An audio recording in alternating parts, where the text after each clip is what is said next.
Асқабақты тозаңдандыру. Асқабақтың еркек гүлін, оның астында ешкенде дөңгелегі болмайды. Соны жұлып аласыз. Біреуінше еркек гүлдер өте көп болады. Астында дөңгелегі жоқтың бәрі еркек гүлдер. Енді соны ұрғашы гүлмен тозаңдандыру үшін қазір ұрғашы гүл тауып алайық. Оның басында дөңгелегі болады ұрғашы гүлдің. Мына жерде бәрі еркек гүл. Мінекей мынау ұрғашы гүл, бірақ тозаңданбағасын сарғайып өліп қалыпты. Мынаны міндетті түрде тозаңдандыру керек гүл кезінде, осындай еркек гүлмен.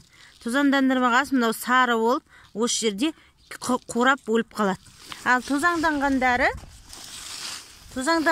надай болып, жасыл болып, дөңгелек болып мінекей өсіп барады. Бұл өзі тозаңданған. Ара үлгерген тозаңданды. Міне, мына жерде де тозаңданбағаны сарғайып, кішкентай болып, мінекей өліп бара жатыр. Так, қазір көрсем, мынау да солай тозаңданбай қалған. Тозаңданбай қалғандар осылай сарғайып, осы жерде қурап қалып қояды. Өспейді. Ал тозаңданғандар үлкейіп кетеді. Енді мына бір гүлді қарайық. Бұған үлгереміз екен. Бұл әлі бұған да үлгермейміз ау деймін. Или үлгеретін еді, бірақ гүлін жаңа түсіріп алдық. Мінекей, ал мынау тозаңданған асқабақ өзі өсіп баратыр. Сондай астында дөңгелегі бар гүлді, оны ұрғашы гүл дейді. Соны көрсеңіздер, еркек гүлмен тозаңдандыру керек. Еркек гүлдің ішін ашып, тозаңын ұрғашы гүлдің үстіне қақса болды, сол тозаңданады. Ортасында бұның, қазір көрсетейін. Ортасында надай еркек гүлде ортасына тозаңы болады.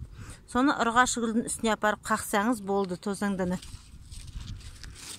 Значит, мына жердегі гүл тозаңданған, жаңа тозаңданбай өліп қалғандарын бірнешеуін көрсеттім, е?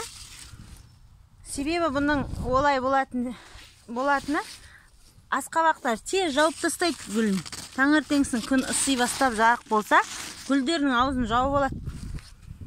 Сосын аузын жауып алғаннан кейін аралар оларға кіре алмай қалады. Аралар кірмегесін тозаңдандыра алмайды.